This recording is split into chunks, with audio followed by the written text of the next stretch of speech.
It was a quiet Saturday morning when he said the words that shattered everything.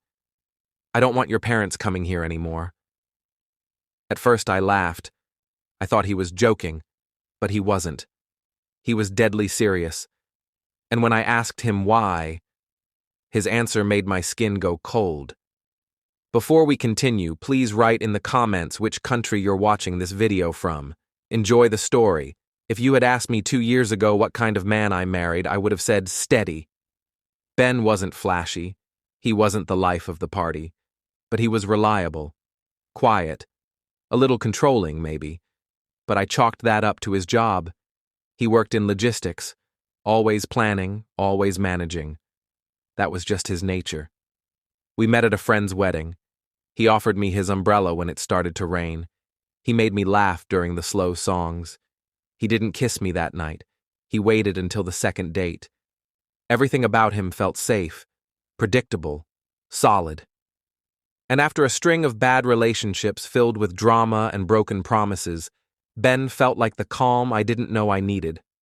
My parents adored him, especially my mom. She said he reminded her of my grandfather, quiet but strong. The kind of man who didn't say much, but always came through. So when Ben and I got married, everyone thought it was a perfect match, and for the most part, it was, until my parents came to visit. They'd driven up from Georgia to stay with us for a weekend, just a normal visit. Nothing out of the ordinary. We cooked together, watched old movies, played cards at the kitchen table like we always did, but I noticed Ben was off. He was polite, yes, but stiff, tense. He stayed up late after everyone else had gone to bed, pacing the kitchen, drinking more than usual. I asked if he was okay, and he just smiled. "I'm fine, just tired." I believed him. The weekend passed, my parents left, and life went back to normal, or so I thought. Then, one morning, 2 weeks later, I casually mentioned that Mom and Dad were thinking of coming again next month. That's when he said it. "I don't want them here anymore." I froze. What? He didn't repeat himself.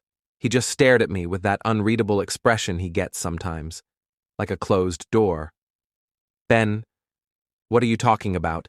You've never had a problem with them." "I do now." I laughed, nervously. "Why? Did they say something to upset you? Was it the card game? Mom gets competitive sometimes." "It's not that," he cut in. "Then what?" He hesitated, and then, so quietly I almost didn't hear him, he said, "They're not who you think they are." My stomach twisted. What's that supposed to mean? He looked at me, and something flickered in his eyes. Something sharp. Fear, maybe. Or disgust. "I saw something," he said. "When they were here. A conversation. Something they didn't mean for me to hear." "What are you talking about?" He shook his head. "I need time to figure out how to tell you, but until then, I don't want them in this house." I stared at him, searching his face for answers, but he gave me nothing else. Just that same cold wall.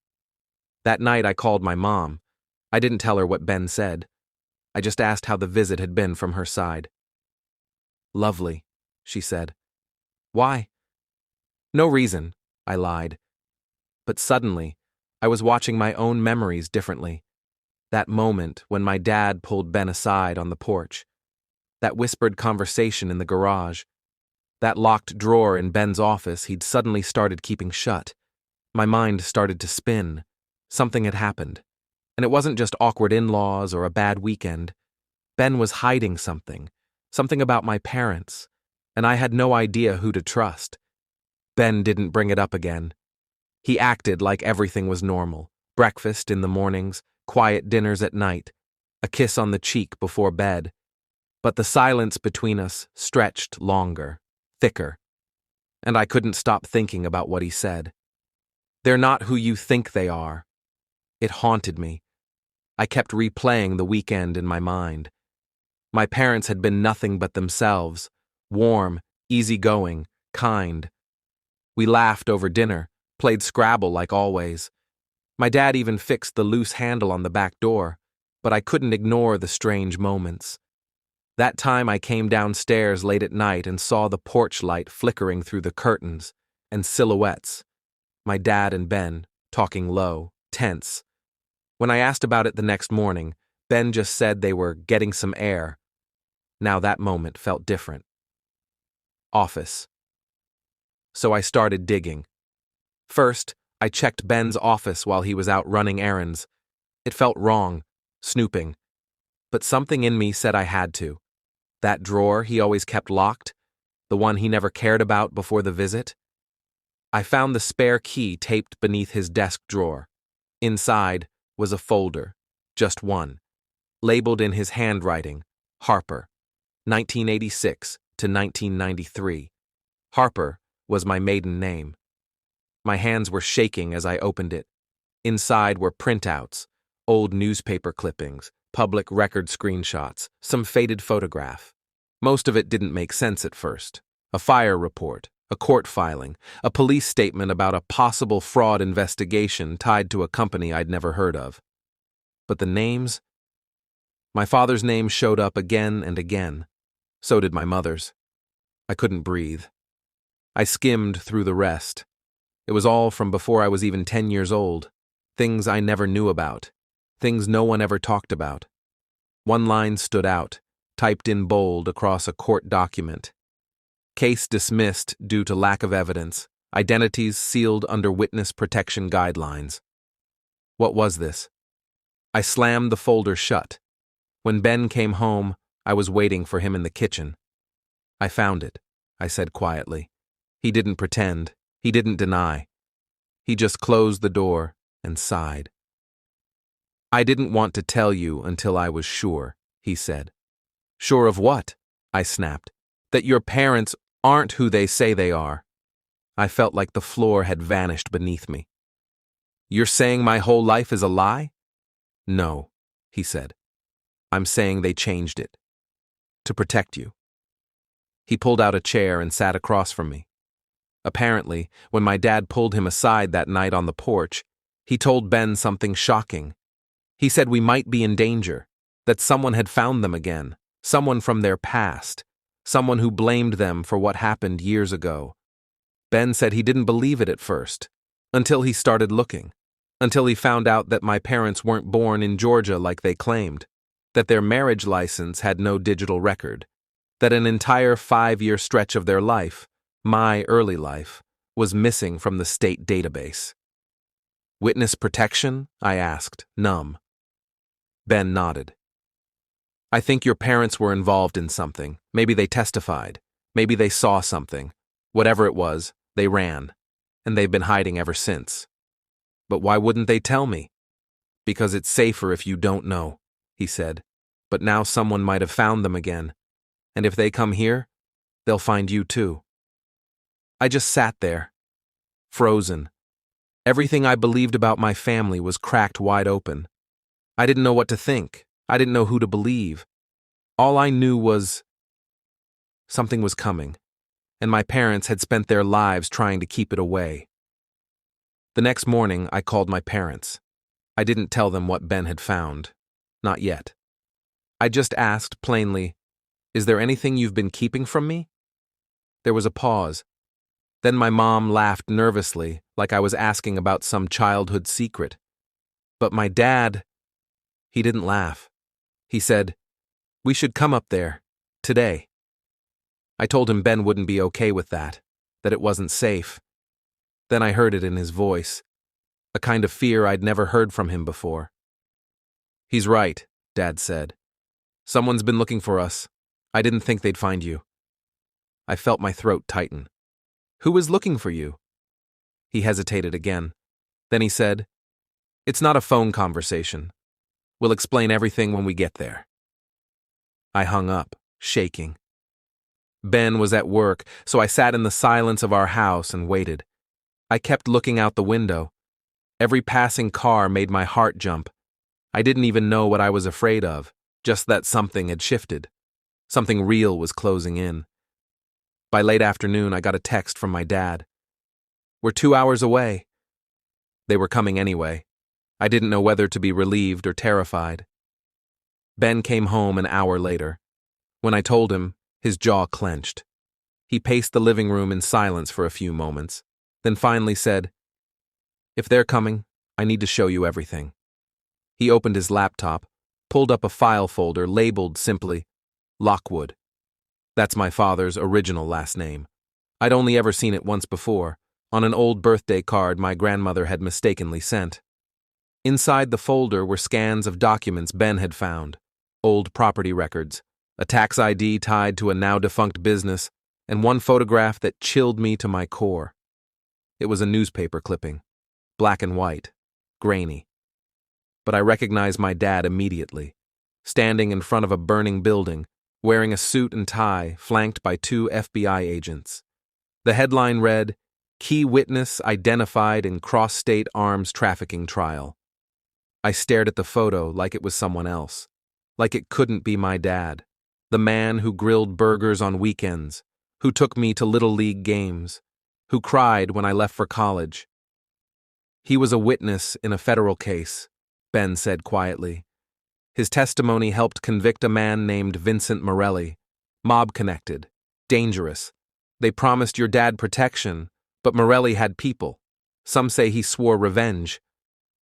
I could barely process it. My dad, testifying against the mob? My mom, living in hiding for decades? My whole life had been built on a lie I never even saw. Ben sat beside me, placing his hand over mine. "That's why I didn't want them here," he said. "If Morelli or whoever's left tracked them, they could lead danger straight to our door." My head spun with questions. Why didn't they tell me? How long had they been running? And were we already too late? Just then, headlights flashed across the window. My parents had arrived. Ben opened the door before I could. My dad stepped in first, looking older than I remembered, like the weight of his past had aged him in just days. My mom followed, her eyes red from crying. We sat down at the dining table. No one spoke for a long moment.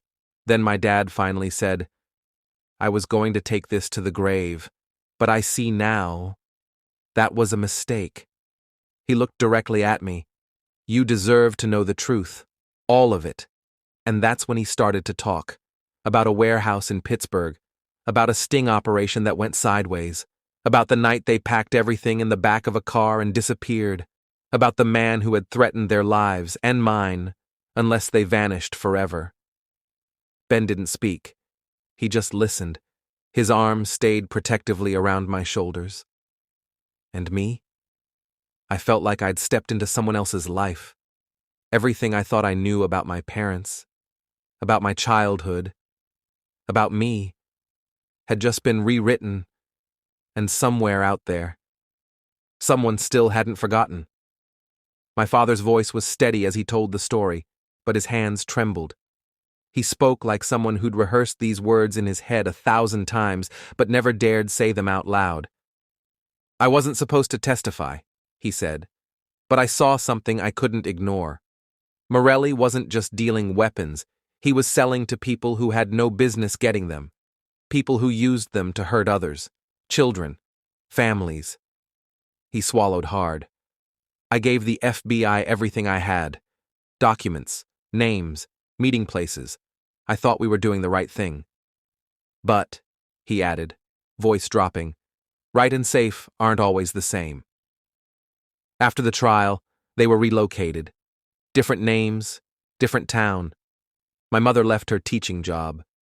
My father was assigned a basic cover identity, paperwork that made him look like an ordinary accountant. I had been 5 years old, too young to remember the transition. I didn't know any of it, not until now. And then came the part that made the blood drain from my face. 2 weeks ago, my dad said, someone left a package on our porch. He pulled out a photo from his jacket pocket. It was grainy, printed on plain paper, but I recognized it immediately. It was me, standing in my front yard, picking up the mail. My mother covered her face with her hands, her voice barely a whisper. "They found you." Ben stood up so fast his chair scraped the floor. He locked every door, pulled the curtains shut, and checked every window like he'd done it before. My heart was racing. Why didn't you tell me? Because we thought we could handle it, my dad said. We thought maybe it was a scare tactic. But then we started seeing unfamiliar cars parked across the street. Strange calls. And when I pulled Ben aside during our visit, I saw it in his eyes. He knew something wasn't right too. I looked at Ben, stunned. You knew during their visit? He nodded slowly. Your dad said he was scared, that someone might be watching. I didn't want to alarm you until I had proof. And now we do, I whispered. That photo. That night, none of us slept. Ben called one of his contacts, a former military friend who now worked private security. He asked about temporary surveillance, cameras, a panic button. We made a plan to keep the lights on, to park one of our cars across the driveway like a barrier, to rotate who stayed awake during the night.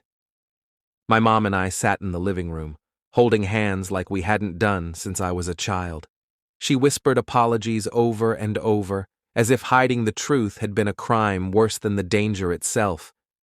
I just wanted you to have a normal life, she said. I did, I replied. Until now. At 3:12 a.m., the motion sensor light flicked on in the backyard. Ben was already on his feet.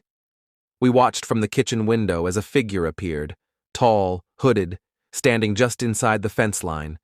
He didn't move for a full minute, just stared at the house. Then he turned and walked away. Ben ran outside with a flashlight and a bat. Nothing, no footprints, no vehicle in sight. But the next morning, we found a piece of paper tucked into the mailbox. No envelope. One sentence. The sins of the father never stay buried. I felt sick. Ben insisted we call the FBI. My parents agreed. By evening, 2 federal agents were sitting in our living room, reviewing the old case files, asking my dad about his original testimony. The agent, tall, with salt and pepper hair and a tired look in his eyes, turned to me and said, "If they're making contact, it means someone inside that old network still has unfinished business. You need to be prepared to leave. All of you. Leave, my life, my house, my job." Ben put his arm around me, steady but firm. "We'll do what we have to," he said. "We'll protect her." And just like that, everything became real. This wasn't about the past anymore. It was about survival. The house no longer felt like home. It felt like a waiting room for something awful.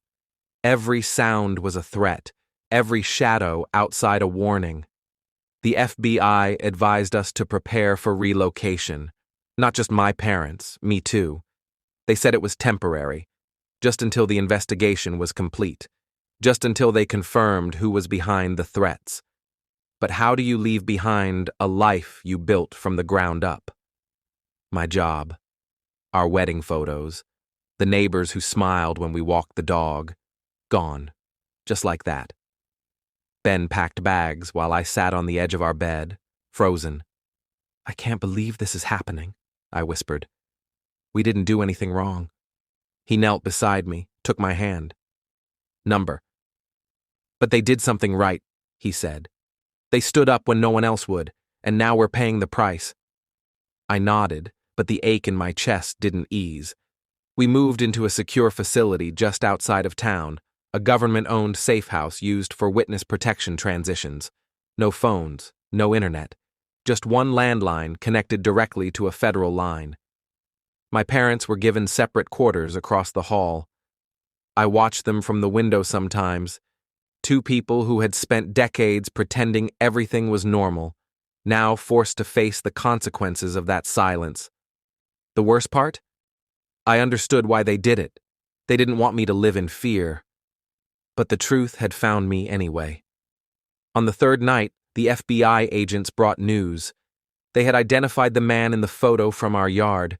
His name was Leo Mancini, a known enforcer who had worked for Morelli back in the 90s. Recently released from a 20-year sentence. Leo had no known employment, no address, but he had been seen in our neighborhood twice. And he'd made an online purchase weeks earlier, a burner phone traced back to a location near my parents' old address. He's circling, the agent told us. He's not done yet. That night, I couldn't sleep. I sat on the floor of our temporary living room, knees pulled to my chest, listening to the low hum of security monitors and distant generators. Ben sat next to me in silence. "Do you regret it?" I finally asked him. "What?" "Marrying into this. My past. All of this chaos." He looked at me. Really looked at me. "No," he said. "You were worth every truth, every secret, every risk." Then he took a deep breath. "But we have to make a decision." I frowned. "About what?" "Whether we wait for danger to find us, or we end it on our terms." The next morning, my father spoke first. "I've been thinking," he said. "About the last time I testified, I was scared, but I knew it mattered." He paused. "And I think maybe it's time I speak again." The agents agreed. With his help, they could reopen the case. If Leo Mancini was acting under old orders or reviving Morelli's network, they needed evidence, someone to connect the dots. We had a choice: stay in hiding for who knew how long, or go public with the truth. Expose the danger, and end it. It was risky, but we were tired of running. So my father did it. He gave another statement, named names, laid everything bare. And within days, 2 arrests were made. One in Jersey, one in Florida. The FBI believed the network was fractured, but not dead. Still, it was enough to push Leo Mancini into the light. He was caught in a sting operation a week later, trying to cross into Canada using a fake ID. When they arrested him, he had our family photo in his bag. The FBI said we'd still need to be cautious, maybe even move again, change jobs, start fresh. But something shifted the day he was caught. The fear loosened its grip. We stayed in the safe house another month. Then we moved. Not under new names, but to a new city, far from the shadows of the past. Ben and I bought a little house on a quiet street. No more secrets, no more locked drawers. And my parents? They moved nearby. We don't talk about everything that happened.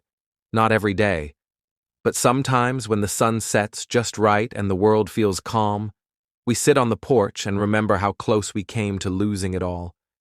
And how love, not blood, not fear, not even the truth, love, was what held us together when the past tried to pull us apart.